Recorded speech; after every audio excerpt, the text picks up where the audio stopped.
Magandang hapon! Kumusta po? Narito po ulit ang update natin para sa lagay ng ating panahon.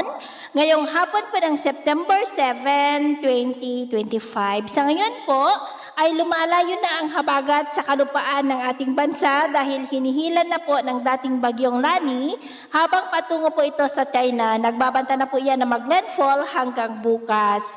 Easterlies na po ngayon ang umiihip dito sa atin. Ito po ay mainit na hangin na mula sa Pacific Ocean na dahilan naman ng pagkakabuo ng mga localized thunderstorm na siya pong nagdudulot din ng mga isolated rains, lalo na po yan sa dakong hapon at gabi. At posible po na 2 linggo na wala munang habagat na makakaapekto dito sa ating bansa. At posibleng bago matapos ang buwan na ito, ay unti-unti na natin na maramdaman ang mahinang daloy ng hanging amihan o yung tinatawag po natin na northeasterly surface wind flow. At ito naman ay pinapakita ng forecast model na ating ginagamit hanggang po sa susunod na 2 linggo.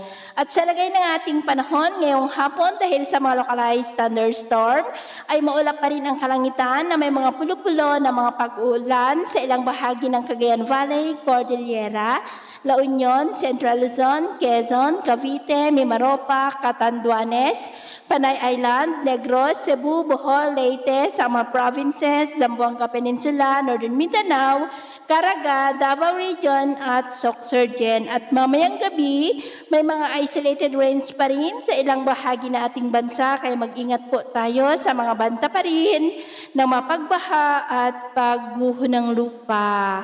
At sa atin naman pong mga baybayin, wala naman po tayong nakataas na namang gale warning signals, pero ba yung pag-ingat lamang po kung papalaot tayo para po mas makaiwas sa mga sakunang pangkaragatan.